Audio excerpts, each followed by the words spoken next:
বিসমিল্লাহির রহমানির রহিম। আমি মরহুমা বেগম খালেদা জিয়ার বড় সন্তান তারেক রহমান। আমি আজকে এখানে উপস্থিত সকল ভাইয়েরা এবং বোনেরা যারা উপস্থিত আছেন,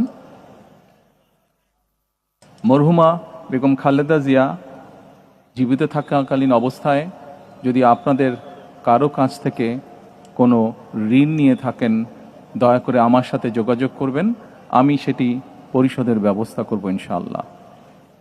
একই সাথে উনি জীবিত থাকাকালীন অবস্থায় ওনার কোনো ব্যবহারে, ওনার কোনো কথায় যদি কেউ আঘাত পেয়ে থাকেন, তাহলে মরহুমার পক্ষ থেকে আমি আপনাদের কাছে ক্ষমা প্রার্থী।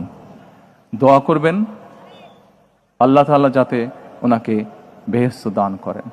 আসসালামু আলাইকুম।